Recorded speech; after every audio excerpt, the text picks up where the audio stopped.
प्यारे मसीह विश्वासियों, जय यीशु की प्रस्तुत है 16 अप्रैल 2021 के बाइबल पाठ। पहला पाठ प्रेरित चरित्र अध्याय 5 पद संख्याएं 34 से 42 तक से लिया गया है। पाठ का मूल वाक्य है, प्रेरित इसलिए आनंदित होकर महासभा के भवन से निकले कि यीशु के नाम के कारण अपमानित होने योग्य समझे गए। उस समय गमालियल नामक फरीसी, जो संहिता का शास्त्री और सारी जनता में सम्मानित था, महासभा में उठ खड़ा हुआ। उसने प्रेरितों को थोड़ी देर के लिए बाहर ले जाने का आदेश दिया और महासभा के सदस्यों से यह कहा, इस्राएली भाइयों, आप सावधानी से विचार करें कि इन लोगों के साथ क्या करने जा रहे हैं। कुछ समय पहले थेओदस प्रकट हुआ। वह दावा करता था कि मैं भी कुछ हूँ और लगभग 400 लोग उसके अनुयायी बन गए। वह मारा गया, उसके सभी अनुयायी बिखर गए और उनका नाम निशान भी नहीं रहा। उसके बाद जनगणना के समय यूदस गलीली प्रकट हुआ। उसने बहुत से लोगों को बहकाकर अपने विद्रोह में सम्मिलित कर लिया। वह भी नष्ट हो गया और उसके सभी अनुयायी बिखर गए। इसलिए इस विषय के संबंध में मैं आप लोगों से यह कहना चाहता हूँ कि आप इनके काम में दखल मत दें और इन्हें अपनी राह चलने दें। यदि यह योजना अथवा आंदोलन मनुष्यों का है तो यह अपने आप नष्ट हो जाएगा, परंतु यदि यह ईश्वर का है तो आप इन्हें नहीं मिटा सकेंगे और ईश्वर के विरोधी प्रमाणित होंगे। वे उसकी बात मान गए। उन्होंने प्रेरितों को बुला भेजा, उन्हें कोड़े लगवाए और यह कड़ा आदेश देकर छोड़ दिया कि तुम लोग यीशु का नाम लेकर उपदेश मत दिया करो। प्रेरित इसलिए आनंदित होकर महासभा के भवन से निकले कि वे यीशु के नाम के कारण अपमानित होने योग्य समझे गए। वे प्रतिदिन मंदिर में और घर घर जाकर शिक्षा देते रहे और यीशु मसीह का सुसमाचार सुनाते रहे। प्रभु की वाणी। ईश्वर को धन्यवाद। और आज का सुसमाचार पाठ संत योहन के अनुसार पवित्र सुसमाचार अध्याय 6 पद संख्याएं 1 से 15 तक से लिया गया है। पाठ का मूल वाक्य है, उन्होंने बैठे हुए लोगों को रोटियां उनकी इच्छा भर बंटवाई। यीशु गलीलिया अर्थात तिबेरियस के समुद्र के उस पार चले गए। एक विशाल जनसमूह उसके पीछे हो लिया, क्योंकि लोगों ने उन चमत्कारों को देखा था जिन्हें यीशु बीमारों के लिए करते थे। यीशु पहाड़ी पर चढ़े और वहां अपने शिष्यों के साथ बैठ गए। यहूदियों का पास्का पर्व निकट था। यीशु ने अपनी आंखें ऊपर उठाई और देखा कि एक विशाल जनसमूह उनकी ओर आ रहा है और उन्होंने फिलिप से यह कहा, हम इन्हें खिलाने के लिए कहाँ से रोटियां खरीदें? उन्होंने फिलिप की परीक्षा लेने के लिए यह कहा। वह तो जानते ही थे कि वह क्या करेंगे। फिलिप ने उन्हें उत्तर दिया, 200 दीनार की रोटियां भी इतनी नहीं होंगी कि हर एक को थोड़ी थोड़ी मिल सके। उनके शिष्यों में से एक सिमोन पेतरुस के भाई अंद्रयस ने कहा, यहाँ एक लड़के के पास जौ की 5 रोटियां और 2 मछलियां हैं, पर यह इतने लोगों के लिए क्या है? यीशु ने कहा, लोगों को बैठा दो। उस जगह बहुत घास थी। लोग बैठ गए। पुरुषों की संख्या लगभग 5,000 थी। यीशु ने रोटियां ले ली, धन्यवाद की प्रार्थना पढ़ी और बैठे हुए लोगों में उन्हें उनकी इच्छा भर बंटवाई।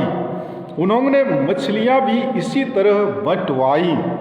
जब लोग खाकर तृप्त हो गए तो यीशु ने अपने शिष्यों से कहा, बचे हुए टुकड़े बटोर लो, जिससे कुछ भी बर्बाद न हो। इसलिए शिष्यों ने उन्हें बटोर लिया और उन टुकड़ों से 12 टोकरे भरे, जो लोगों के खाने के बाद जौ की 5 रोटियों से बच गए थे।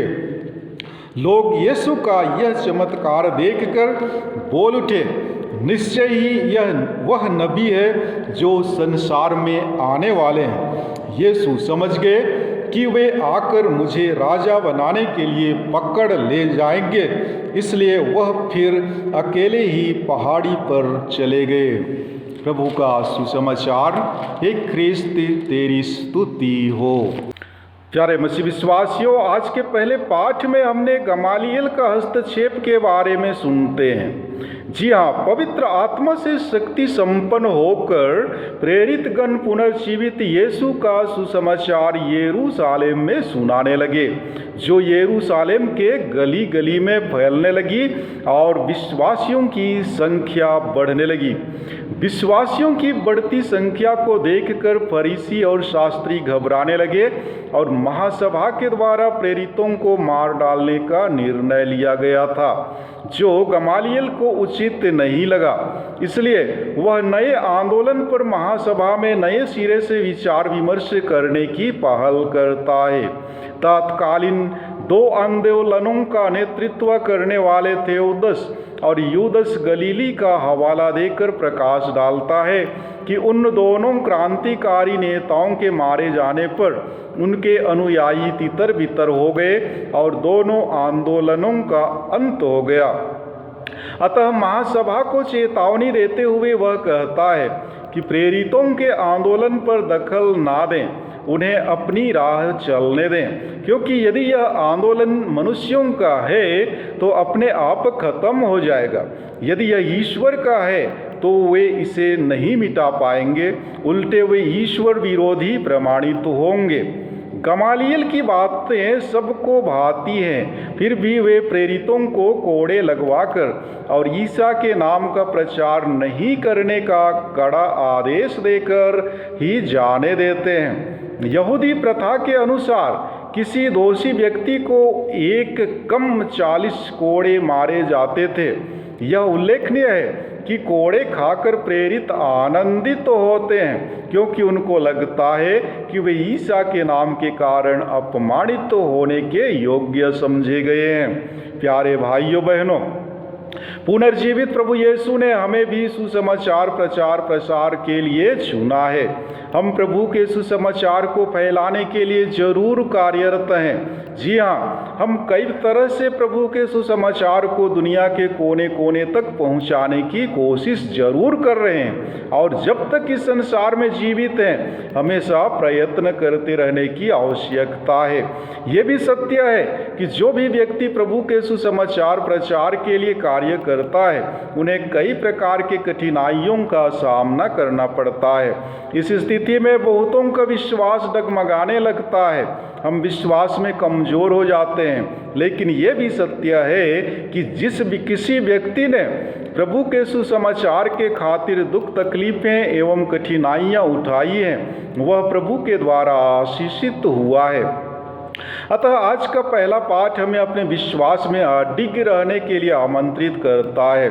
जी हाँ, जिस प्रकार से प्रेरित कई प्रकार के दुख तकलीफों का सामना करते हुए भी खुशी एवं आनंद के साथ प्रभु के सुसमाचार का प्रचार प्रसार करते रहे, उसी तरह हमें भी अपने जीवन के दुख तकलीफों को ईश्वरीय कृपा के रूप में स्वीकार कर उनके सुसमाचार का प्रचार प्रसार करने के लिए सदैव तत्पर रहने की जरूरत है। यह कार्य कठिन जरूर है, लेकिन यदि हम सच्चे दिल से प्रभु पर विश्वास करते हैं, सदैव उनके साथ जुड़े रहते हैं, तो कोई भी कार्य कठिन नहीं हो सकता है।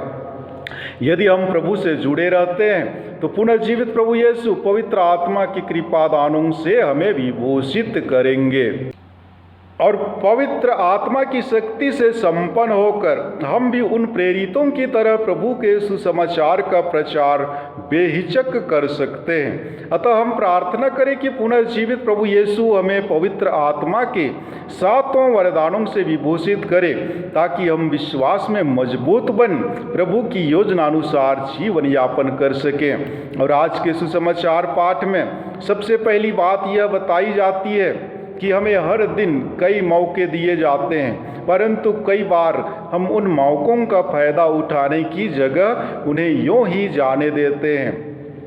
फिलिप को एक मौका मिला, परंतु जैसे उन्होंने अपनी असमर्थता जताई, अंद्रेयस ने उस मौके का फायदा उठाया। शायद हमारे मौके का फायदा और कोई उठा लेगा। दूसरी बात, बचे हुए टुकड़ों से 12 टोकरे भर गए। ईश्वर भी हमें 12 महीने भरपूर आशीष देना चाहते हैं, परंतु ना जाने हम उसे बटोरना चाहते हैं या नहीं। तीसरी बात, हमें बहुत ही अच्छा लगता है जब कोई हमारी बड़ाई करता है, परंतु आज हमें यीशु सिखाते हैं कि सभी काम ईश्वर की कृपा से होते हैं। अतः सम्मान पाने का सही हकदार ईश्वर ही है, ना कि हम और आप। चौथी बात, यदि हम मिलजुल कर काम करेंगे तो बड़ी से बड़ी समस्या भी हल हो जाएगी। 5000 की भीड़ को खिलाना हंसी का खेल नहीं, परंतु जब एक युवक 2 मछली और 5 रोटी देने को तैयार हो गया तो 5000 की भीड़ खाकर तृप्त हो गई। प्यारे मसीह विश्वासियों, 5 रोटियों और 2 मछलियों के चमत्कार के माध्यम से आज के सुसमाचार में यीशु साधारण रोटी से आध्यात्मिक रोटी की ओर आकर्षित करते हैं। रोटी हमारी शारीरिक भूख को मिटाने के लिए आवश्यक है, उसी प्रकार आध्यात्मिक भूख मिटाने के लिए स्वर्गीय रोटी अति आवश्यक है। यीशु स्वयं यूखरिस्ती में अपने आप को हमारी भूख मिटाने के लिए स्वर्गीय रोटी के रूप में देते हैं। पुराने व्यवस्थान में इस्राएली लोग शारीरिक भूख मिटाने के लिए मन्ना खाए और प्रतिज्ञात देश पहुँचे पर मर गए। यीशु का शरीर और रक्त हमारी आध्यात्मिक भूख ही नहीं मिटाता, बल्कि प्रतिज्ञात देश स्वर्ग राज्य में प्रवेश भी कराता है, जहाँ सुख, शांति, मेल, प्रेम, सेवा, एकता, दया, क्षमा और दिलासा विराजता है। अतः आइए यूखरिस्त के रहस्य को समझते हुए इसमें बारंबार शरीक हों और खाने के लिए जीने अर्थात मतवालापन, पेटूपन, स्वार्थ, लालच, ईर्ष्या, द्वेष युक्त बनने के बजाय जीने के लिए खाने अर्थात सेवा, त्याग, प्रेम, सहानुभूति, दया, क्षमा का जीवन जिए। जी हाँ प्यारे भाइयों बहनों, भौतिक दृष्टिकोण से रोटी, कपड़ा और मकान, ये तीनों चीज़ें एक मानव को जीवित रहने के लिए आवश्यक है। लेकिन यदि हम धार्मिक दृष्टि से देखें तो हमारा यह जीवन ईश्वर से जुड़ा हुआ है, क्योंकि हमने इस जीवन को ईश्वर से पाया है। हमारे इस जीवन का अंतिम लक्ष्य भी ईश्वर को प्राप्त करना है।